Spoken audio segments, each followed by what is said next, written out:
வணக்கம் friends, welcome to Vidya's cooking channel. இன்றைக்கி உங்களுக்கு நாவல் பழம் லஸ்ஸி, ஸ்வீட் லஸ்ஸி ரெசிபி செஞ்சு காமிக்கிறேன். இந்த நாவல் பழம் வந்து ஒரு 300 கிராம்ஸ் அளவுக்கு வாங்கினாங்க. இது நல்லா கழுவிட்டு ஒரு கனமான கடாயில் சேர்த்துருக்கேன். இது வந்து ஒரு கப் அளவுக்கு தண்ணி சேர்த்துட்டு 4 டேபிள் ஸ்பூன் அளவுக்கு சர்க்கரை சேர்த்து மிதமான தீயில் வச்சு நல்லா வேக வச்சிடலாம்.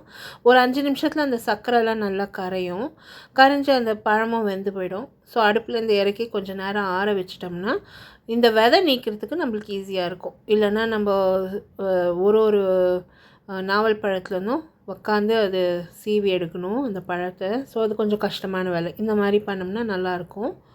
அண்ட் இது ஸ்டோர் பண்ணுறதுக்கும் ஈஸி. இந்த மாதிரி செஞ்சு நம்ம ஸ்டோர் பண்ணிக்கலாம் ஃப்ரிட்ஜில். ஒரு 2 வாரம் வரும், பழம் கெடாது. இப்போ இந்த மாதிரி பழத்தை நான் வந்து ஆற வச்சுட்டு விதையெல்லாம் நிதானமாக பிதுக்கி நீக்கி எடுத்துடுறேன் பாருங்கள்.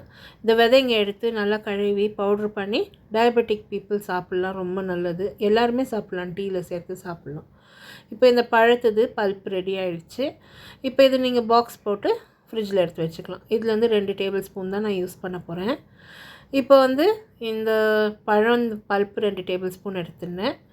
1/2 கப் அளவுக்கு தயிர், சர்க்கரை கொஞ்சமாக, சாப் பண்ணி வச்சுருக்க முந்திரி, பாதாம், பிஸ்தா, செரிஸ் வீட்டில் இருந்தால் அது கூட சேர்த்துக்கலாம்.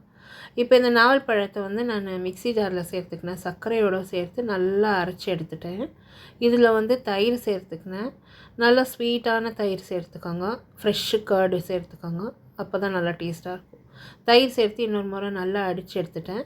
இப்போ கிளாஸில் சேர்த்து மேலே வந்து பாதாம், பிஸ்தாலாம் பொடியை நறுக்கி வச்சுருக்கிறது சேர்த்துக்கினேன், கொஞ்சம் செரீஸோடு.